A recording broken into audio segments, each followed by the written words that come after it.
Sa gitna ng katahimikan, may narinig akong kakaiba, mga yapak, mabagal, at mabigat. Para bang may kasamang paglalakad sa bawat takbang. Bago ko simulan ng istorya, huwag kalimutan mag-like, share, and follow para naman updated kayo sa bago naming upload. Alas 2 ng madaling araw, tahimik ang buong bahay. Ang tanging maririnig lang ay ang mahihinang tiktak ng orasan at mahinang ihip ng hangin mula sa labas. Nakatitig ako sa kisame. Pilit pinapakalmang sarili pero hindi dumarating ang antok. Sa gitna ng katahimikan, may narinig akong kakaiba. Napaupo ako sa kama. Siguro si Lolo lang yun, baka gising pa. Sabi ko na lang sa isip ko. Pero kakaiba, ang mga yapak ay papalapit sa hallway ng mga kwarto. Kinuha ko ang cellphone ko para gawing ilaw at dahan-dahan akong lumabas ng kwarto. Habang naglalakad ako, naramdaman ko ang malamig na simoy ng hangin kahit nakasarado na ang lahat ng bintana. At doon, napansin ko, bukas ang pinto ng kwarto ng mga kapatid ko. Sumilip ako, pero halos tumigil ang mundo ko. Nakahiga silang lahat, mahimbing at walang malay. Pero sa gitna nila, may isa pang katawan, maputla, nakangiti at nakadilat ang mga mata.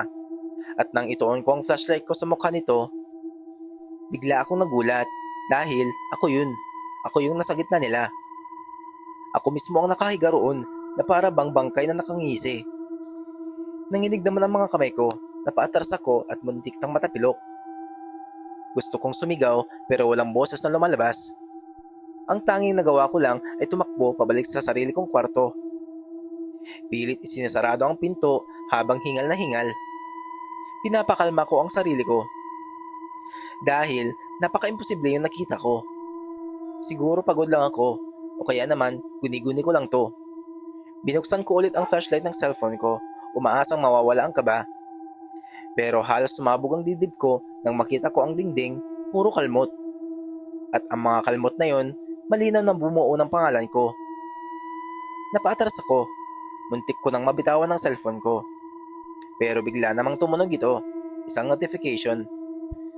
May bagong video raw. Kinakabahan ako pero pinindot ko pa rin. At nang makita ko ito, halos malaglag ako sa sahig sa nakita ko. Ang nasa video, ako mismo nakaupo sa kama. Maputla, nakangisi at parang tuwang-tuwa habang nakatitig diretso sa kamera. At dahan-dahan siyang nagsalita. Bawat salita ay parang tinatarak sa tenga ko. Ikaw ang multo. Ako ang totoong ikaw. Hindi mo ba naiintindihan? Nanginginig ang mga daliri ko at bigla akong nabitawan ang cellphone ko.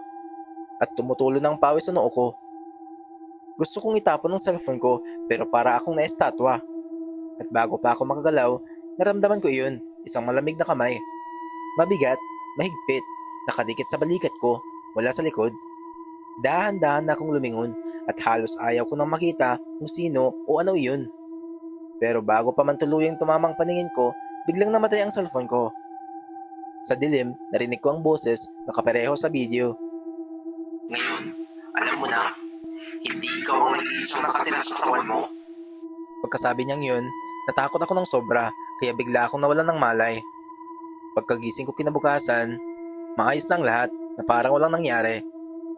Pero nandun pa rin ako sa sahig. Nang maalala ko kung anong nangyari kagabi, hindi ako makapaniwala. Huwag tayong matakot sa paligid natin. Kundi ang multong daladala natin sa loob, mga lihim, kasalanan at takot na hindi natin kayang aminin. Kaya lagi nating alagaan ang isip at puso natin. Dahil kung hindi, baka balang araw, hindi na tayo ang may kontrol sa sarili natin. Yun lamang po ang aking kwento. Salamat po sa pakikinig.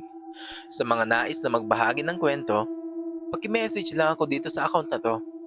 Salamat!